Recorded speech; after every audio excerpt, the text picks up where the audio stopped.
Now comes one of the most important part of the AI image generation, the accessibility part as well as the ethical part. Okay, accessibility means suppose if we are generating an image, especially a medical image, we are bound to incorporate some alt text. Alt text means that this is a textual version of that image. Okay, this is primarily intended for those viewers who are visually challenged or who are having reduced vision or who are having color blindness and they are not able to comprehend the exact meaning, or exactly they are not able to understand what exactly this image is. Okay, so in platforms where alt text is supported, we are supposed to add the alt text for the AI generated image, and within this alt text we need to specifically mention what exactly is this image is, and we need to also mention like this is AI generated. Okay, so that it will be ethically compliant. So let me show you how exactly this can be done. Now, regarding the platforms that support it, PowerPoint has that feature. Then, if you are having a blog post and all, or blogging and all, then most of the blogging platforms support it, including WordPress.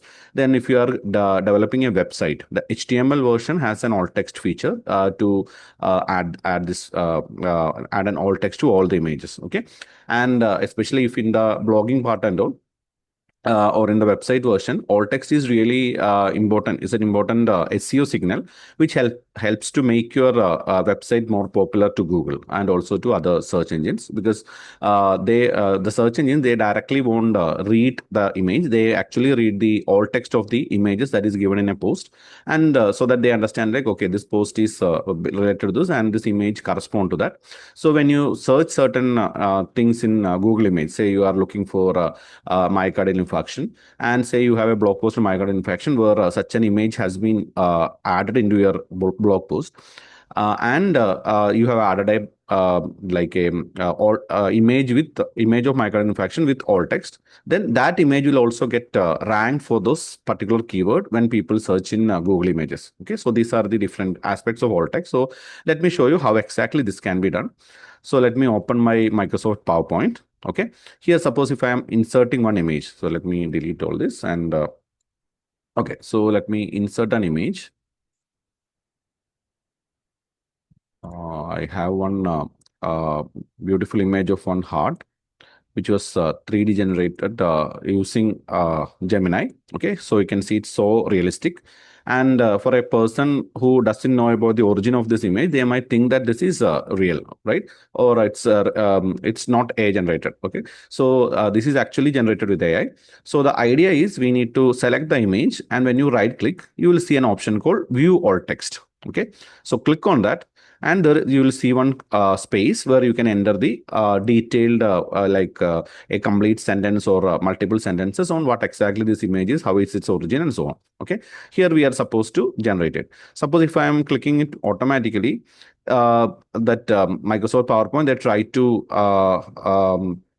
detect it automatically. You can see a human heart with veins, AI generated content may be incorrect. So it automatically detected that. My Microsoft PowerPoint was able to detect that this was AI generated. So an AI disclaimer automatically happened, and a description of the image was also been created. Okay, so nowadays our softwares are getting smarter, right? And in case you are trying a platform where this alt text generation is not there, you can just go to Google. So let me no, Google Gemini. Okay, attach the image. So I think this was the image. Okay, and we can give a prompt like create a concise alt text for this image, specify that it's AI generated. Okay, so automatically this will create a small description. Sometimes the description will be too large, so that's why I specifically put mention like this should be concise. So AI generated anatomical illustration of human heart showing major blood vessels and surface coronary arteries. So I can copy this, come back to my alt text field and paste it there. Okay, and I can close this. So next time, if someone see the alt text, they will be, if they are not able to comprehend the image, they can just look at that and they will be able to view the alt text. Okay, so ideally, we should be adding alt text to all the images, especially AI generated images, whenever we are whenever we are putting them in platforms which supports alt text. Okay, now comes the most important part, that is ethical use of AI in image generation, and there are four key rules that we should follow. Okay.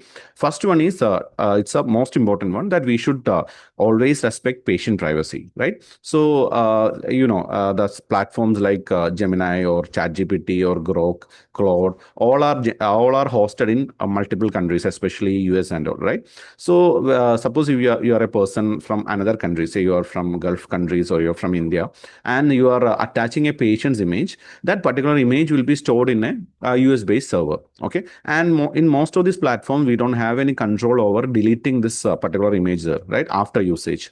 And if you are following the incognito mode, like we have mentioned that the incognito mode, maybe I'll explain that once again. So in that incognito mode, we have an option that automatically whatever image that we upload will be deleted after 72 hours if it's Gemini, or after I think 28 days if it's ChatGPT. Again, we are not taking the permission of the patient to upload that data into a foreign server, right?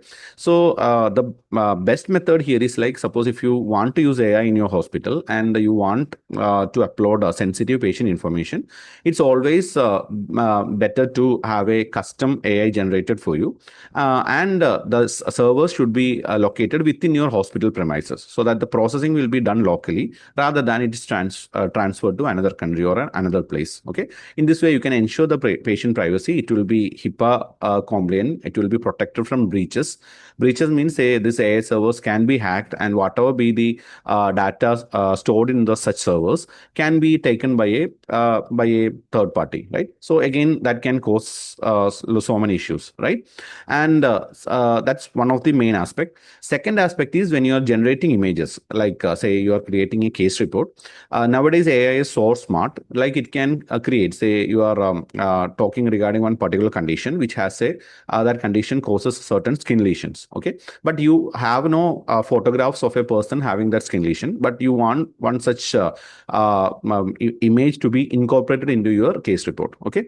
In that case, never use AI for generating fake like clinical signs or clinical features of a patient with AI. Okay. So if it's AI generated, thing is, like, nowadays there are softwares which can detect AI generated images, and you can be easily caught. So your authenticity will be questioned. In addition to that, it is not ethically accurate to use AI to create fake clinical pictures. Okay.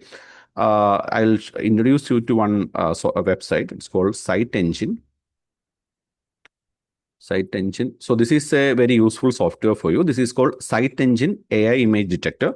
So this is like a reverse search tool. Okay. So the thing is, like, if you have a suspicious AI generated image, you can upload that image into this website, and this website will look out for certain parameters of the of that image. Okay. In the coding level, like not in the visually that is present within, that's those which are embedded within the image, and will exactly tell you whether this is a human image or an AI generated image. And it can even tell which software was used for generating this. Okay. So let me check my heart image and see whether this is detected. See, it's instantly told me, like, this is likely AI generated 99%, and it is telling whether face manipulation is done, all those, and it is telling me like it is GPT-4o, because I think this was generated using ChatGPT. Okay, so in case there are certain AI images, say your own images, but you have used AI to change your dress, or you have added some extra some glasses or hat or something, then this area, this face manipulation also will be higher. Okay. And it actually can detect any of the AI generation models. Okay. So many are there out there. So anything can be detected, right? So now there is technology out there. Even if you try to like think like if I use AI generated images in my case report and all, I won't be caught, but that's completely wrong. Now it's AI detection is really powerful right now. So it's always better to go ethically without breaching that particular ethical rule. Okay. Second part is ensuring clinical accuracy. Okay. So suppose if you are if you have a presentation and AI is generating you any histological images or X-ray images or any other radiographical images, always zoom each and every part of that image in detail and ensure the anatomical and pathological accuracy. Okay. So that's as a clinician, that is our duty, that whatever we teach the audience or teach the students should be accurate, right? So sometimes on a gross level, this might look accurate, but if you zoom in closely, there might be some anatomical variation. So we can, in case you are using it, always retry and ensure that anatomical accuracy is obtained, or you need to mask the anatomical accuracies. Okay. Secondly, this is the same thing. Like if there is an X-ray and if you have some finding, ensure that in addition to that finding, if another area of the X-ray has some anatomical defect, it's always better to reject that particular X-ray generated by an AI engine. Okay. Third, third is the uh, transparency part. It's like we have to, whenever we are using AI, just like that alt text part, we have to clearly mention that this is AI generated, especially if you are sending, having a research and you are having some AI generated images, not clinical images, other AI generated images in the form of diagrams or and all. There should be an AI disclosure statement at the end of the towards the acknowledgement section, where you need to clearly mention like AI has been used for all these purposes, and these are the AI tools used, and these figures, these images, or these analysis or these writing part, they are created with these many AIs. Okay, now this is completely acceptable to declare AI usage. All the Q1 and Q2 journals accept AI, but it should be done responsibly and it should be done within limits. Okay, and whenever AI is writing something for you, there will be a secret AI watermark also. We will be dealing about watermark in the later modules. But thing is like, suppose if AI is writing the entire introduction for you, the entire introduction will have 100% AI watermark. And if you are not modifying the sentences, if you are using it directly for your publication, then when they scan this your writing, it will detect it as AI written, and it will be directly rejected. Okay. Now the cutoff percentage is 30%. Like when you have this AI generated content, we are supposed to manually rewrite it or do modification to these sentences, so that watermark will be automatically removed, and you will be able to like make it. You will be able to humanize it. It's called the technical term is called humanizing. So, in the AI world, transparency is the law. Okay, so we should be always transparent. And now this is the one of the most important part. We should ensure that our AI images follow the diversity rule. The thing is like most of these AI models, they are located in certain countries, and developers there, they will have data related to their own country. Okay, suppose if the software is developed in US, they won't be having data from the Gulf countries or data from Asia, right? So whatever results it give or whatever images it generate will be having more tendency to generate images of people belonging to that particular country rather than country of the end users. Okay, so but the good thing is like we can mention specifically like the image should be focused, should be targeted towards people from this area. For example, say you are in India and you are taking a class to the medical students, and you want to have a presentation on one particular topic in which some patient, some classroom images, so many visual realistic images you are including. But if you are not telling anything specifically, all the images in that will be featuring people from Western countries, right? But if you specifically mention that that particular, whenever you are generating images, it should represent people from India or people from Asia, of people from diverse age categories. Everything should be mentioned additionally, so that that whatever it generates for the entire PPT will be a mix of images of people from different diverse age groups, diverse ethnicities, and so on, so that it will be ethically more accurate. Okay, so as mentioned here, it should specify diverse skin tone, ages, and backgrounds to reflect your community. Okay, so that this will be more ethically more accurate. Okay, another side of this is like say there are certain AI tools now which are specialized AI tools for detecting like clinic.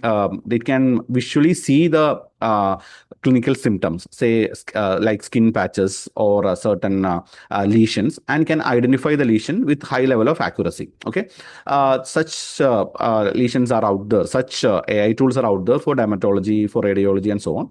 But the problem is most of these AI tools are trained on certain data from certain countries. For example, say suppose if there is a dermatological AI tool, not suppose there are presently it's there. So if such AI tools are out there, it might be trained. 90% of the data will be trained on people from US. Okay. Now suppose a dermatologist from say a Gulf country is trying to use this AI tool to detect like skin lesion on a patient who is coming to his or her clinic in Dubai. Then the patient coming might not be a white person. Okay, then the AI tool will be biased because AI tool is now trained only on white skin. They may not be able to comprehend correctly how the lesion will look like in a different skin tone. Okay, now during this scenario, even if the developer is getting 99% accuracy in US, but if the same tool when it is tried in another country of different skin tone, accuracy might go down to 50%. Okay, this can lead to so many issues. Okay, but the doctor who uses AI thinks like, okay, this is a highly accurate tool with 99% accuracy. So if it is telling this particular diagnosis, it might be the diagnosis. Okay, but the problem is there is a ethical bias regarding the diagnosis, and because of this, it can go wrong. Okay, so the solution for this is the developers are now trying to train the model on cases of diverse age groups, diverse skin tone, diverse ethnicity, so that the accuracy level doesn't vary depending on the country where it is being used. Okay, so that's the thing. So you should always keep in mind whatever the AI is using will have some bias based on how much data that is used for training.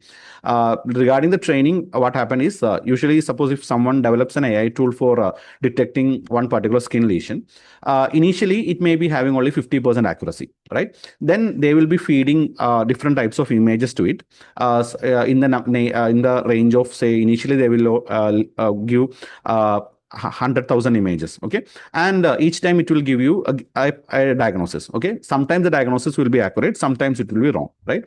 Then they will employ a good number of doctors, and these doctors will see at the correct diagnosis and will give a feedback whether this is yes or no, whether this is correct or incorrect.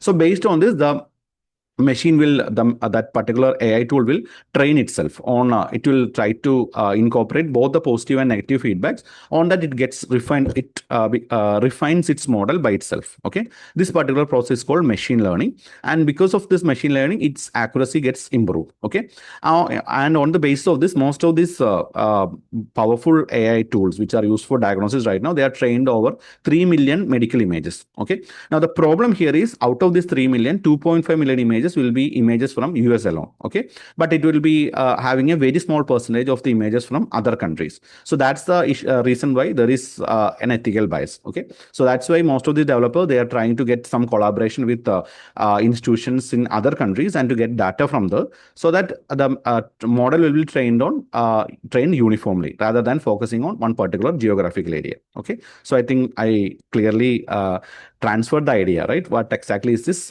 reason for this bias? Okay, so always keep in mind regarding all these 4 rules, that's input rule, truth rule, disclosure rule, and diversity rule, whenever you are using AI for image generation. All right, and in the upcoming sessions, we will be seeing other AI tools out there which you can use for image and video generations, which you can incorporate into your clinical teaching and whenever you are having some really great conferences and all. Okay, thank you.